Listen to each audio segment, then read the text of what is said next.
Thanks for listening to The Elephants in the Boardroom. This is a podcast of bold conversations about the megatrends that are reshaping the world and business. And if you wait for those grey elephants to appear in your boardroom, it's going to be too late. So, Elephants in a Boardroom is brought to you by our friends at Achilles, who are a sustainable supply chain risk management company. Achilles support the world's biggest companies to create and maintain ethical, sustainable, and transparent supply chains. Welcome to the Elephants in the Boardroom podcast. I'm here in Riyadh and my name is Graeme Codrington. And my name is Dean Van Leeuwen and I'm south of London. So, as we said, this podcast is a podcast about the forces that are transforming the world at the moment. We tend to think that we live in a digital world where technology is the main driver of the future. And of course, that's true, but there are actually quite a lot of other megatrends that are shaping the world at the moment. We don't need to look into the far distant future and put on some futurist prediction goggles. These are already here. They're big forces already in your companies, in your lives, in our world, and we can't ignore them, but most people do. So Elephants in the Boardroom, it really offers a mega trend radar for leaders who want to identify tomorrow's most important opportunities, how you can seize opportunities and seize advantage and shape a better future. So join us in these discussions. We're going to provide you with incisive insights, actionable strategies to really help you stay ahead in a rapidly changing world. Dean, I'm really glad that we're able to do this. We're on opposite sides of the world at the moment, and maybe one or two of these we'll do in the room together. But we're on the road all the time, looking at the world around us. As I said, I've got the Riyadh traffic behind me here in the Middle East. What an amazing part of the world to be in. Developing economy mindset with developed economy budgets. Who could ask for a better combination? But as we travel around, we are seeing that it isn't the unexpected, never thought of things that are actually tripping our clients up. And I know that you say this all the time, that it's the things that are already here that we're ignoring. So I'm really glad that finally, we've talked about this for a while, but we're finally putting this podcast together. Yeah, I'm super thrilled and excited as well, Graeme. You know, we often say that the best way to predict the future is to create it. And we are seeing these grey elephants really shaping and reshaping the world. And we work with our leaders to help them to understand these grey elephants and the impact that they are having on their businesses. And as you say, it's often the forces that are right in front of us, the ones that are immediately coming over the horizon, those big disruptive forces that are quite scary. They're very big, and often we think, well, what can we do about them?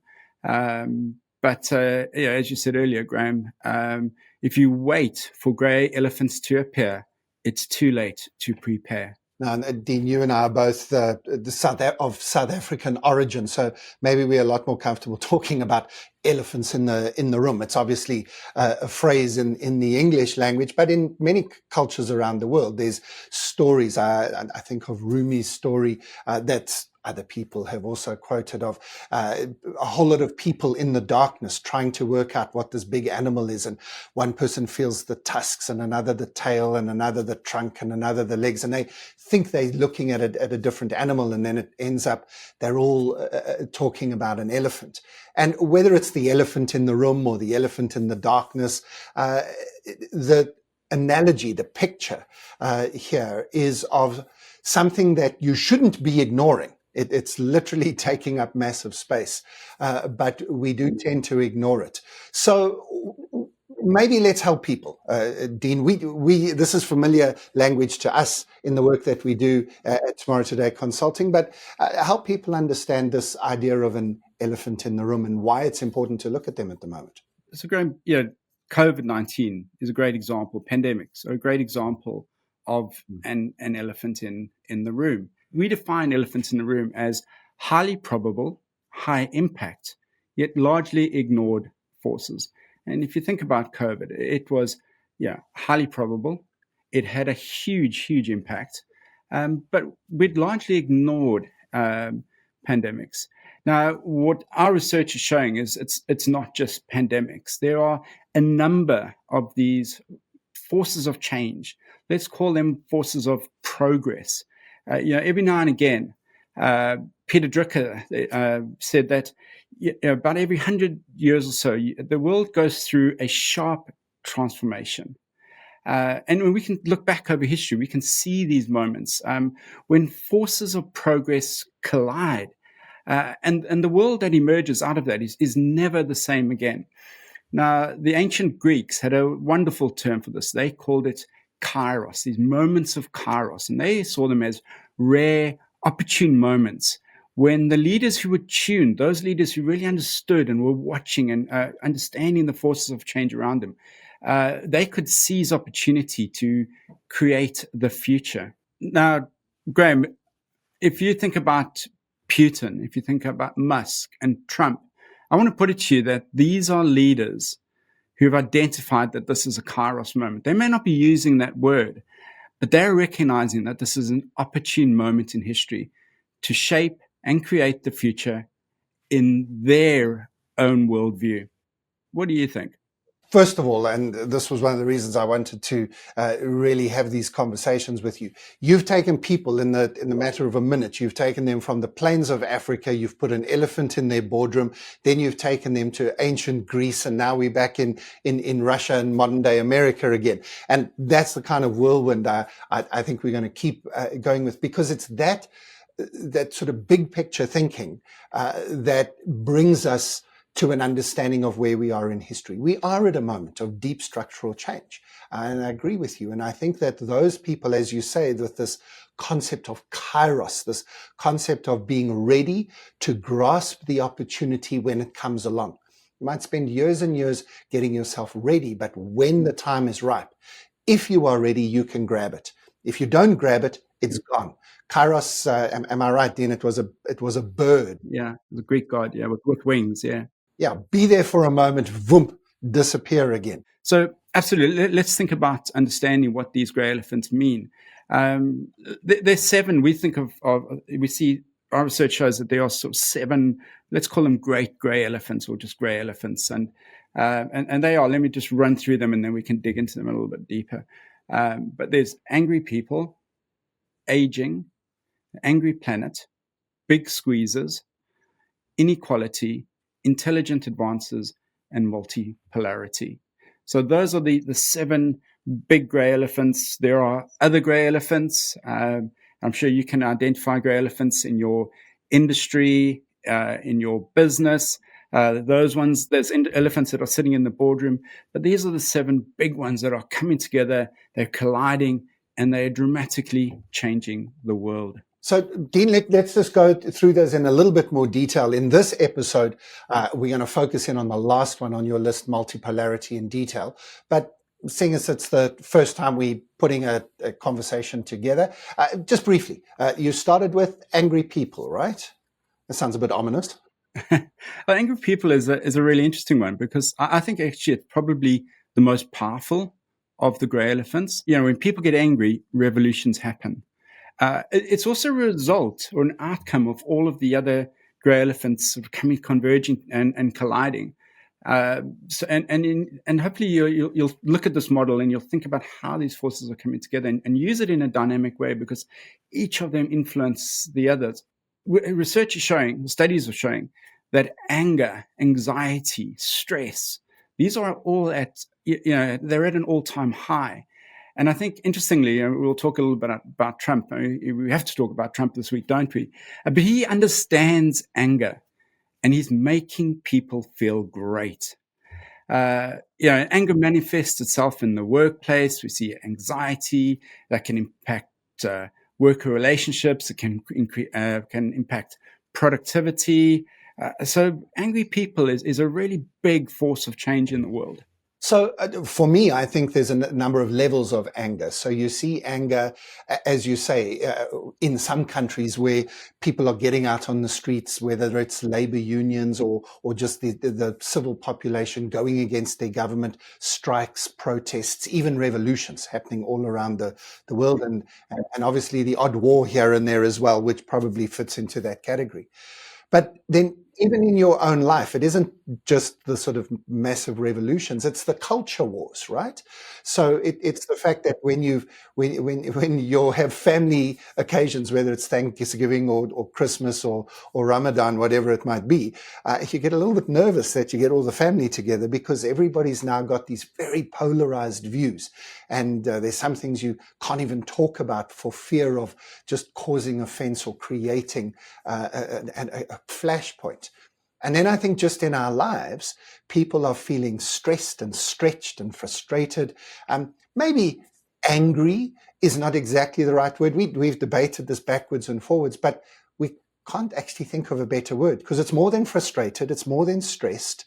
It's more than upset. It's more than I think angry is the right word. We use it twice in this model, so we're not the most creative of people, but I think in both cases, it's the right label. So angry people, it's kind of almost like a summary of what happens when all the other things happen. What's the second one? So the second one, Graeme, the second of the grey elephants is aging or aging populations. We are seeing the world population on average is growing a lot older. And there are staggering statistics, between 2020 and 2040. So this is happening at the moment. Between 2020 and 2040, the number of people over the age of 65 will double. All right.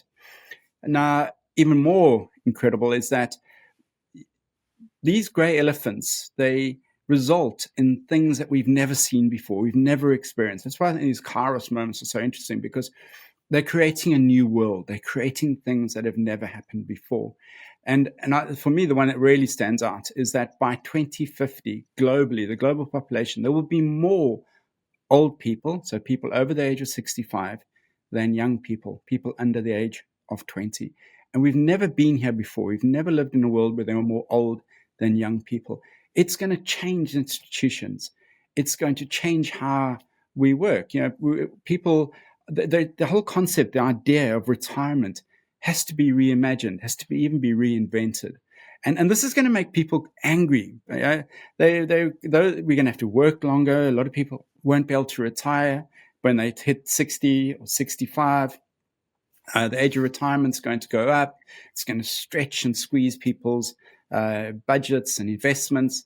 This is a powder keg that's just waiting to explode, and no government wants to address this because, if you imagine if you're a politician and you tell people that their retirement age is going up to 75, you're not going to be voted in the next time. So it's a real hot potato.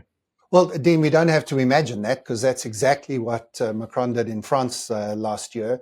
Let's be honest, the French love a good riot anyway. But what we want to do is also help you to understand that there are opportunities associated with this. So you can probably already begin to imagine if people are going to live longer, and they're not just going to be older longer, they're going to be younger longer, healthier, working longer, and so on. Well, then there might be products and services that they need. There might be things in a world that can often feel youth obsessed. In actual fact, your best growth market might be in people who are older than 60, 70, or even more than that. So that's aging.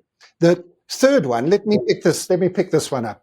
Dean, this is the angry planet. And of course, we probably don't have to explain what we mean by that, from cities that are on fire during the summer months when it gets too hot, to snow in the Saudi desert. Last year for the first time in recorded history. It's extreme weather. It's not just a hot planet, it's extreme weather. But whatever you believe about that, it's more than just the weather. It's pollution.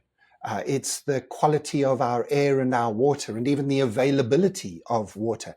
It's plastic and the use of other materials that are literally killing the planet, and pollution. And then again, the opportunities that flow from that out of recycling, alternative energies, and so on. So this is probably the one that is probably the most well-known and well looked at. But even so, when we work with our clients, people haven't thought through both the full implications of all the ways in which the planet is angry. I think we have a lovely quote where we are poking the planet with a stick. And it's like a big bear that doesn't quite like that and it's going to fight back. It does often feel like the world is fighting back. And it's going to be, again, looking towards Trump. And as I say, if America sneezes, the world gets a cold. So America's pulling out of the Paris Agreement. You've got Trump going drill, drill, drill. It's going to be a very interesting time. As you said, climate change is the big issue, the media darling around angry planets. But there are many other ways that we're seeing the planet fight back. It's a very potent grey elephant. So let me jump in. Let's jump to the next one. We call it the big squeezes, and we've been living in a globalized world, certainly since the end of the Cold War. Globalization has been the model that we've become accustomed to. We've been accustomed to an age of abundance, cheap goods, easily accessible and supplied, and we need to be preparing ourselves for what we're calling the big squeezes.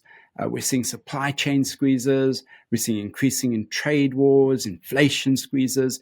There are freshwater squeezes.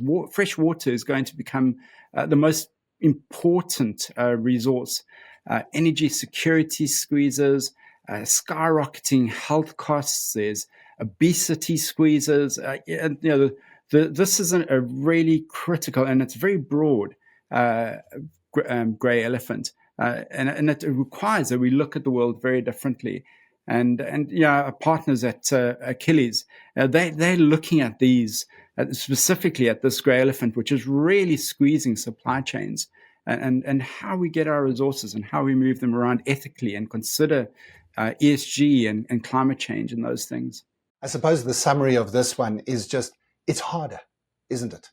It's harder to work, right? Everything we do just feels harder, which flows then into the next one, which is about inequality, that divide between the rich and the poor. This is a nice cliche. You probably heard the joke, but I like it. It's not the divide anymore between the haves and the have-nots. It's the divide between the have-nots and the have-yachts. And over the last 5 years, where all the other grey elephants have been combining to create a COVID-filled world of chaos, the 1% have got doubled their wealth, and everybody else has nearly halved theirs. The middle class is being decimated, and the poor are not keeping up. There was a great stat that I read the other day about the top 8 richest people in the world have more wealth than the bottom 3.5 billion. Now, that figure has actually changed because about 10 years, it was about the top 80 richest people in the world, which is staggering in its own self. But now it's the top 8. As you say, that elite level of wealth has just skyrocketed, and everyone else has seen their wealth sort of plateau or even decrease. And that's, again, leading to angry people. So intelligent advances, that's a 6 of our grey elephants, and this is an interesting one, isn't it, Graeme? It's you came up with this idea of intelligent advances rather than artificial intelligence. Why don't you take this one? We'll get into this in a later episode. I don't think we've got proper artificial intelligence yet. We've got generative AI, which is an amazing tool with a fairly limited application. We love technology, so don't hear that statement wrong. But it isn't yet at a level where machines are going to take over from humans. If that's the way you're thinking about the technology world we're living in, I think you fundamentally understood the moment we're in. The Kairos moment here is not automation, it's augmentation. It's about our ability to build a bionic world where people and machines work together, each doing the best that we can do to build a better world. And it isn't just about building more of what we've already got, in other words, optimizing and automating our existing systems. It's about leveraging technologies and human and technology interactions to build a better world than we could have even dreamed of. And I don't think we've been seeing much of that. Now, Dean, we could take the next 3 hours to talk about this, so I want to be careful of not jumping down a rabbit hole here. But we're really passionate about this particular one and the impact that it will have on companies becoming bionic if they understand the moment. Yeah, I mean, there's so much hype around AI and advanced technology, and I think that's what captures most people's attention. And this is why it's such an important elephant in the boardroom, is we focus on it from a technology point of view. But so I love the way that we've switched this word around from artificial intelligence to intelligent advances. We need to think about how this advanced technology can advance the intelligence of humanity. How do we make it better for us all? So I think it's a great one. Excited to talk about this in future podcasts. So let's tackle the last one, Graeme. And the last one is multipolarity. And this is one that I'm particularly interested in. There's great sort of theory behind where multipolarity comes from. It's an active strategy that is being deployed, and it's destabilizing globalization. We are moving from a unipolar world dominated by one superpower to a multipolar world. My view with all things going on with Trump and Putin in the mix is that multipolarity and how it plays out will be the big grey elephant driving change, certainly this year and going forward into the end of this decade and into the 2030s. Now, it's an interesting one, multipolarity. It actually comes from the Primakov doctrine. Right now, Primakov was the ex-prime minister of Russia, and he set about to create a strategy that would start to eliminate the West's dominance, particularly America. He was seeing the dominance and how Russia was becoming subservient to the West, and he wanted to change this. And the story goes something like this: he was invited to the United Nations in New York to give a talk at an address there, and he was flying across the Atlantic, and NATO started bombing Serbia. And Serbia is a ally of Russia, and he told his pilot to turn around. It becomes known as Primakov's loop. And he starts to implement his strategy of multipolarity. And part of that strategy was to create closer links with China and India. And he starts to put that strategy in motion. And we start to see the emergence of the BRIC nations. And again, this is a deliberate strategy that he's been playing out. Interestingly, his understudy, one of his closest aides, was Putin. And what we're seeing playing out in the world today is Putin taking this Primakov's doctrine and together with the Kremlin, implementing a very distinct strategy, which is based around eroding the power of the West and creating this multipolar world. If I'm understanding you, and I know you've done a lot of research, I know you're fascinated by that time of history in the 1990s and the end of the USSR and Putin's rise in Russia. When Putin invaded Ukraine, there was a lot of thoughts, is this the start of a World War III where Russia now wants to invade the whole of Europe and so on? And you were pretty convinced that on the basis of understanding what's going on in this background with this big trend of multipolarity, you were pretty convinced that wasn't what he was trying to do. That what he wanted to do was reestablish the USSR to create a balancing force against America, and was trying to get India and China to be involved, and had been from previous years. And so, history always gets worked out long afterwards when we can evaluate things that are happening. But by understanding what might be driving some of geopolitics and some of the world's leaders, we maybe get a slightly different view of what they're actually trying to achieve. Absolutely. So, Graeme, we often say that these grey elephants have a sneaky habit of kind of creeping up on you, and then they go bah, and you suddenly It's firefighting and chaos and all the rest. And if you pay attention to these weak signals, being alerted to Primakov's doctrine and the strategy that was being implemented, you could start to sense what is being played out here. Putin would love to see NATO collapse, and you'd even like to see America collapse. And it'll be interesting to see how Putin and Trump and their relationship, how that plays out. But they aren't necessarily good friends, as certainly as much as Trump would like to make them out to be. Putin has a set agenda, and it's world domination for Russia. He realizes he can't go head to head, so he's been building up the BRIC nations. So one of the great resources that we like to use is the Visual Capitalist. That's a fantastic website that brings complicated figures and stats together. And they've created a chart that visualizes the world economy in 2025. And there's some very interesting statistics about it. So the world economy in 2025 is GDP is 115 trillion US dollars. All right. It can be broken down in these ways. So obviously America is the largest at $30.3 trillion.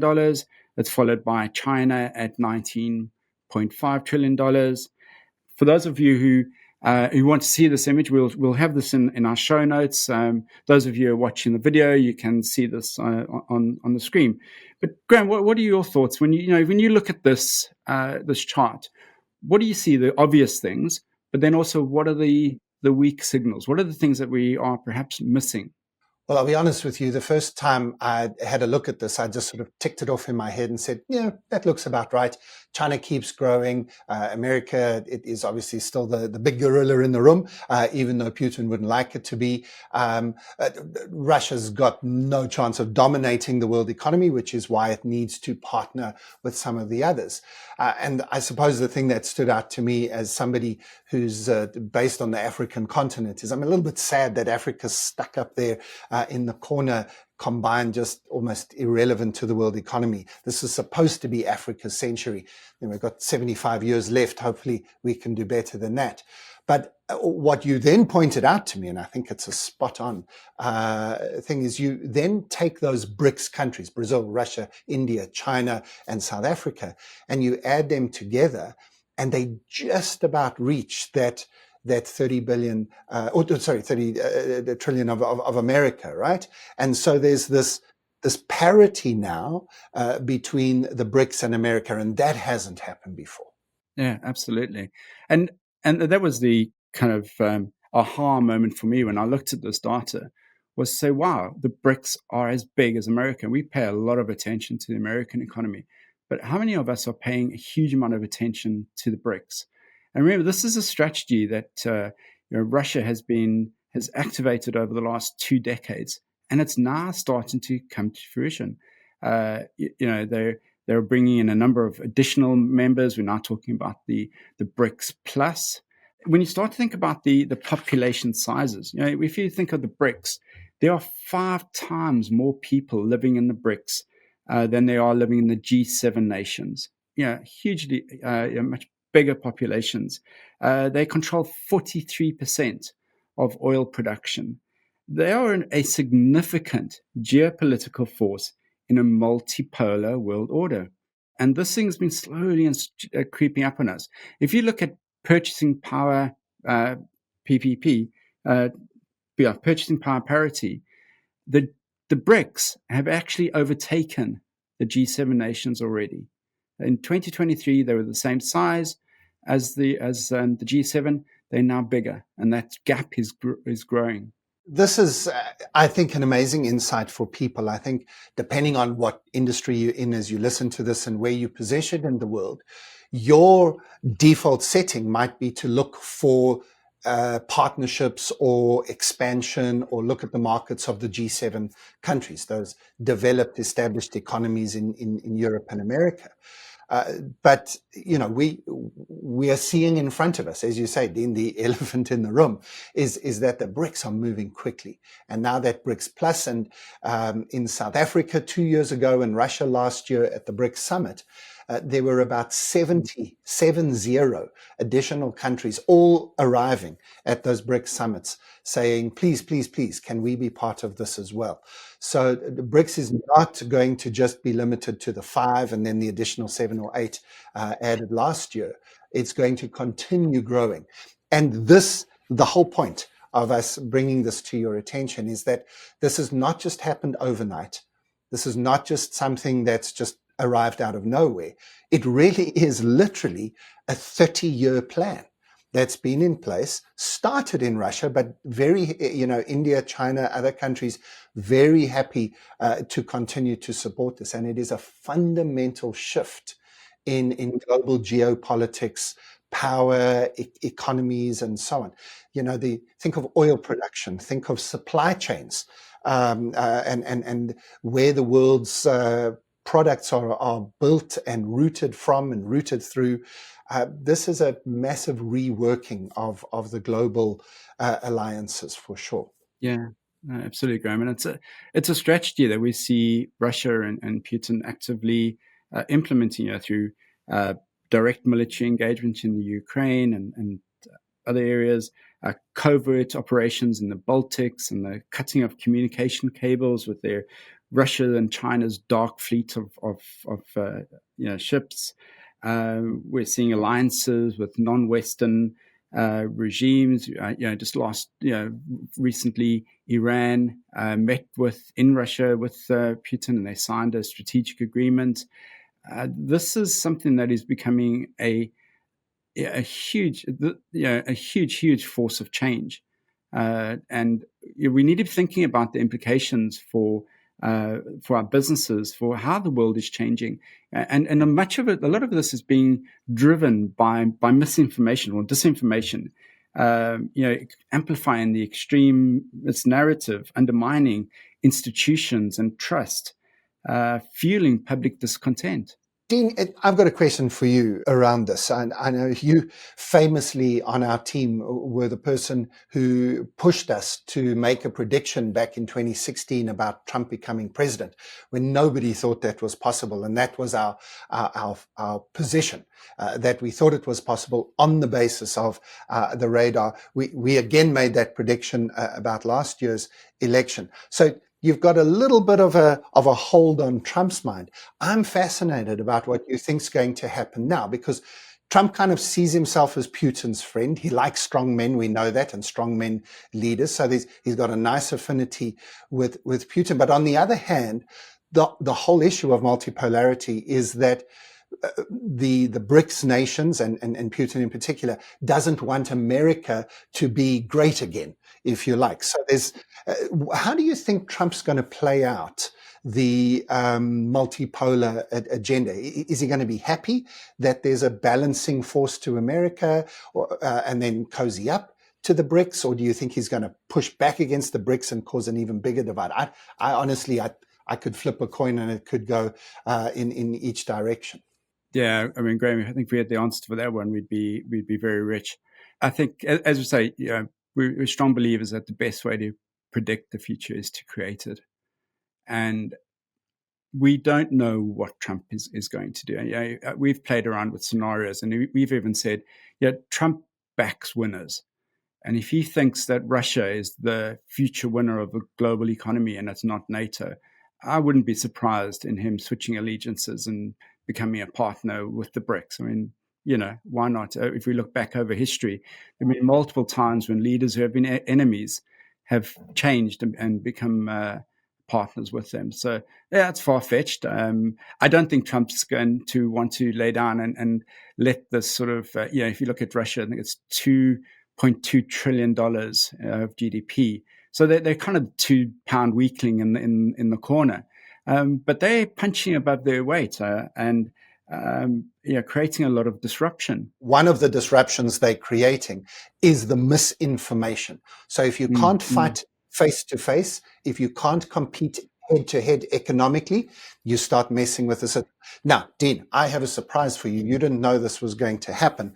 I have a quiz. I think this could be a cool feature of the podcast. We'll try it out. We'll get feedback from people. But I think that I can try and get beyond your predictive abilities. Trump obviously had his inauguration recently. He did 3 different speeches that day, one at the Capitol building, one to his supporters afterwards, and then one to the media. And I've taken a quote from each of the speeches. And I'm going to just share the quote with you. I'm not going to put on a Trump voice or anything like that. I'm just going to read the words that he said, except, Dean, this is the quiz, right? If you're ready for it. Yeah, I'm ready. One of these things he didn't say. So 2 of them are true, and they're direct quotes. One of them I've made up, and you've got to work out which is the made up one. Here we go. Standing in front of 4 of the world's richest men, Trump said this: I want to build a colorblind society that is based on merit. A little bit of an editorial on my side. No sense of irony in that statement at all, with the backdrop of the 4 richest men. Okay, I might be putting my finger on the dial here, so don't, it's just the words he said, right? Number 2, in a speech made to his supporters immediately after his inauguration, Trump said this: China may think that they can outsmart us by forming alliances like the BRICS. But let me tell you, America will form a better, stronger group. We'll call it the A-grade nations, the elite of the world. They can't beat us. And then in a speech made later in the day to the media, Trump said this: BRICS nations are trying to take down the dollar. But as long as I'm around, the dollar will remain the world's currency. And if they try that, we will impose 100% tariffs on all of them. Okay, Dean, 2 are true. 2 are his exact words. 1 I made up. Which one do you think I made up? All right, let me work through this perhaps process of elimination. So, a colorblind society based on merit. I mean, I think he is big on merit. I think he would say something like that. China outsmarting in the A-grade nations. That's an interesting one. I'm going to pause on that one and then think about BRIC nations trying to take down the dollar. There is a lot of talk about the BRICS starting their own currency and so on, but I think it's I think 3. I think 3 is the false information. It's fake news. Okay. I'm super excited because you fell into my trap. Obviously, all three of these are possible. But the first one, for sure, we agree that was in the context of it being Martin Luther King Day, and he was making that reference, to judging them on their character and not the color of their skin and so on. The third one, he actually did say, and he has been very threatening towards the BRICS nations, especially the BRICS nations coming up with an alternative currency.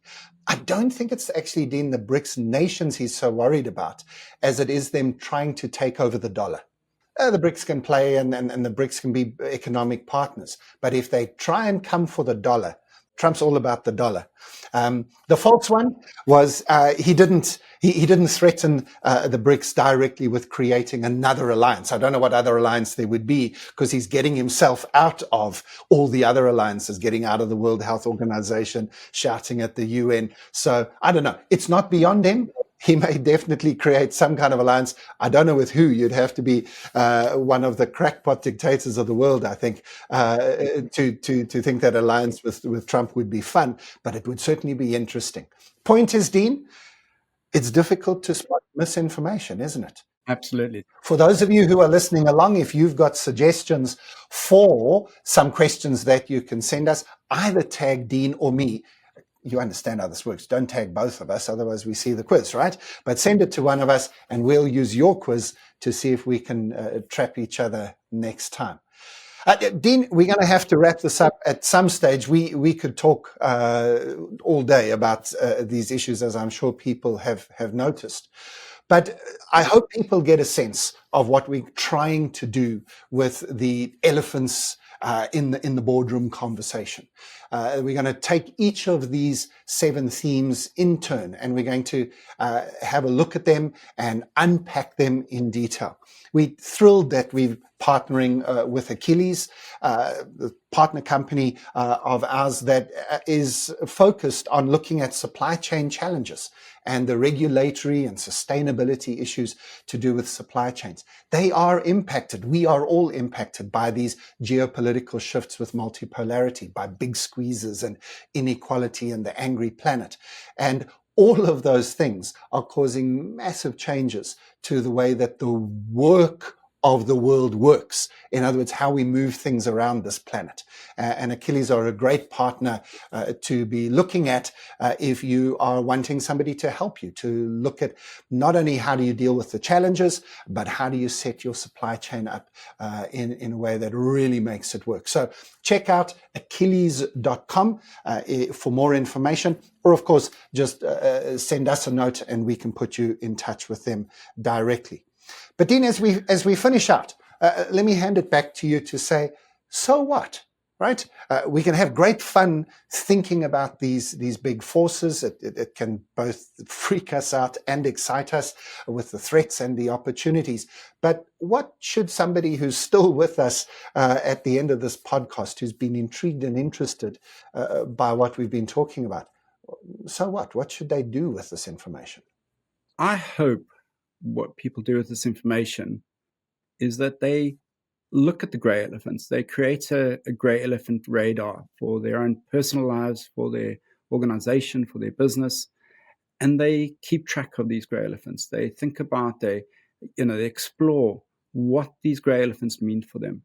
They evaluate what their current strategy is relative to these grey elephants, and they think about where they can identify opportunities and where they might see some weaknesses or where they might be tripped up.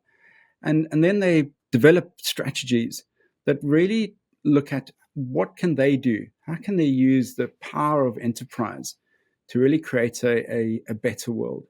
The future isn't preordained. People create the future. Individuals create the future. And if we're right about this prediction that we're living in this Kairos moment, and I think we are, people look around and they can see just how dramatic the world is changing. But this is not just fast change or constant change. There's something special about this moment in history. And the grey elephants can help you to make sense of what's happening. It's not there to predict the future. It's there for you to think about how you navigate, how you prepare, and then think about asking this question to yourself: what's the future we want to create? And then go for it. Go out there and create the future. So we're gonna try to help our listeners to think about the impact of these grey elephants, think about the future that they want to create and how they can create it over a period of time. We're going to be running these podcasts every month, featuring discussions with industry-leading experts. We've got a few CEOs who are going to be joining us, and from different fields and different expertise. And we're going to be talking about the various different grey elephants. If there's a particular grey elephant you'd like us to pick up on, just tag us and let us know. We look forward to continuing this conversation. If you have liked what you heard and you want more information, have a look at the show notes wherever you are watching this or listening to this. We've put a nice set of links with more reading for you to do. Our contact details are there. You're welcome to connect with us and give us your input and your insights and ask us any questions we could answer in future episodes. Don't forget to like and subscribe to us on whatever platform you're on, and share this with people you think would be interested. We'll be back next month, or if something really crazy happens and the elephants start stampeding, we might just come in with a quick emergency broadcast to bring you up to speed with our insights. To thank you for listening. Thank you to Achilles, our partner, for sponsoring this. And we'll see you again next month in the future.